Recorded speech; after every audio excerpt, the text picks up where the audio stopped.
Hello everyone, कैसे हो आप सब। उम्मीद है कि आप सब अच्छे होंगे। कभी कभी ज़िंदगी में कोई ऐसा शख्स मिल जाता है जिसको हम अपनी पूरी रूह से चाहने लगते हैं, पर उस बेखबर को इस बात का एहसास तक नहीं होता। मेरी दास्तान भी कुछ ऐसी ही है। रेयान मेरे कॉलेज का सबसे काम, सबसे चार्मिंग और अपने ही रंग में डूबा हुआ लड़का। मैं उसे पहली नज़र से चाहने लगी थी, पर मेरी ये खामोश मोहब्बत उस तक कभी पहुंची ही नहीं। हर सुबह जब मैं लाइब्रेरी के ग्लास डोर से उसे देखते हुए गुजरती, मेरे कदम रुक जाते। उसकी आंखों में एक अजीब सी गहराई, जैसे वो मेरी खामोश मोहब्बत पढ़ सकता हो। उसका मुस्कुराना मेरे सूखे हुए दिल पर बरसात की बूंदें गिरा देता, पर वो हमेशा दूर रहता, हमेशा किसी गहरी सोच में गुम रहता, जैसे वो किसी दहलीज पर खड़ा हो पर कभी आगे बढ़ने को तैयार ही ना हो। एक दिन कॉलेज में एनुअल फेस्ट था। चारों तरफ लाइट्स, क्राउड, म्यूजिक, और उस रोशनी के बीच रेयान नेवी ब्लू जैकेट में, मेसी हेयर और आंखों में वो शांति जो मुझे पागल कर देती थी। उसे देखकर मेरी सांसें तेज हो गईं। मैंने हिम्मत जुटाई और उसके पास चली गई। मुझे तुमसे कुछ कहना था, मैंने धीमी और सिसकती हुई आवाज में कहा। रियान ने मुझे देखा, जैसे मेरी रूह तक झांक रहा हो। क्या? उसने बस एक लफ्ज पूछा। मैं कुछ बोल पाती तभी उसके फोन की वाइब्रेशन ने मुझे रोक दिया। स्क्रीन पर नाम फ्लैश हुआ, आरिस। उसके चेहरे का रंग एक पल में उड़ गया। वो बिना कुछ कहे एक तेज तूफान की तरह भाग गया, और मैं बस थमी की थमी देखती रह गई। अगली सुबह से रेयान का कॉलेज आना बंद हो गया। कोई नहीं जानता था वो कहाँ है, जैसे वो हवा में घुल गया हो। 3 हफ्ते गुजर गए। मेरी हर सुबह उसे ढूंढने में गुजरती, कभी हॉस्पिटल, कभी हॉस्टल, कभी लाइब्रेरी, कभी कैंटीन। दिल के किसी कोने में एक गहरा डर उठ रहा था, कहीं कुछ बुरा तो नहीं हुआ। फिर एक शाम टेरिस पे जब हवा तेज चल रही थी, मेरा फ़ोन वाइब्रेट हुआ। अननोन नंबर से कॉल थी। मैंने कॉल रिसीव की।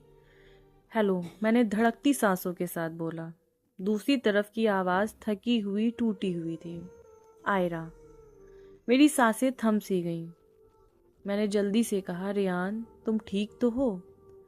उसने एक लंबी सांस ली और कहा, शायद तुम मुझे ढूंढ रही थी। मेरी आंखों में आंसू खुद ब खुद बहने लगे। मैंने कहा, हाँ, पर तुम अचानक गायब क्यों हो गए? 2 सेकंड की गहरी खामोशी के बाद उसकी बिल्कुल टूटी हुई आवाज आई। आरिस, मेरा छोटा भाई। उसका एक्सीडेंट हुआ था। डॉक्टर्स ने तो उम्मीद छोड़ दी थी, लेकिन मैंने नहीं छोड़ी थी। और कल रात उसने मेरा हाथ छोड़ दिया। मेरी दुनिया एक पल में थम गई। मुझसे किसी को प्यार नहीं करना चाहिए आयरा, उसने गमगीन आवाज में कहा। जिन लोगों को मैं पूरी रूह से चाहता हूँ वो मुझे छोड़कर चले जाते हैं। मैं सिसकते हुए बोली, तुम गलत हो। तुम्हें बस किसी ने पूरी रूह से प्यार ही नहीं किया, पर मैं करती हूँ। हम दोनों के बीच खामोशी बढ़ गई। अपनी सांस तक सुनाई नहीं दे रही थी। फिर उसने हल्की सी मुस्कान के साथ, जैसे खुद से बात कर रहा हो, कहा, मुझे पता था तुम्हारी आंखें हमेशा सब कह देती थी।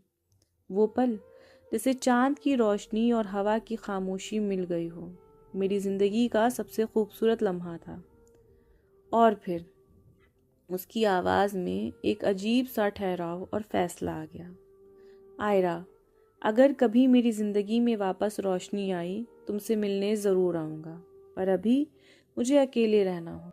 रेयान मत जाओ। मेरे लफ्ज सिसकियों में खो गए और कॉल कट हो गया। उस रात से आज तक 3 साल बीत गए। मैं हर शाम टेरिस पे जाती हूँ। हवा वैसी ही चलती है जैसे उसकी खुशबू लेकर आती हो।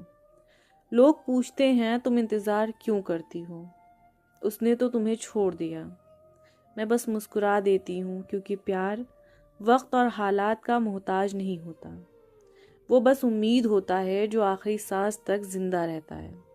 और शायद एक दिन उस टेरिस के दरवाजे पे खड़ा मिले और कहे, आयरा मैं वापस आ गया हूँ।